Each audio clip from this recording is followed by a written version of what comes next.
اس گھر کا مالک ہے، ارے جو اس گھر کا مالک ہے وہ بحرو بر کا مالک ہے۔ مجھے اس کی فکر کرنے کی کیا ضرورت ہے؟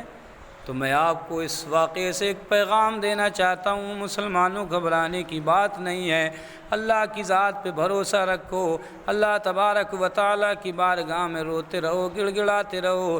لوگ کتنا بھی تمہیں تانے دیں، تمہیں کتنا ہی ذلیل کریں، تمہیں مارنے کی دھمکی دیں، تمہیں نکالنے کی دھمکی دیں، تمہیں تلوار و تیروں کی بارش کرنے کی دھمکی دیں، تمہیں ڈرنا نہیں ہے۔ مسجدوں کی اللہ تعالیٰ ہی حفاظت فرمائے گا، خانقاہوں کی اللہ تعالیٰ ہی حفاظت فرمائے گا، مدارسوں کی حفاظت اللہ تعالیٰ ہی فرماتا ہے، قرآن کی حفاظت فرماتا ہے۔ یہ تو ہمارے کارناموں کی وجہ ہے جس کی وجہ سے ہمیں یہ دن دیکھنے کو ملتے ہیں، نہیں تو اللہ تبارک و تعالیٰ پوری کائنات کا مالک ہے، اللہ تعالیٰ اس کی حفاظت خود فرمائے گا۔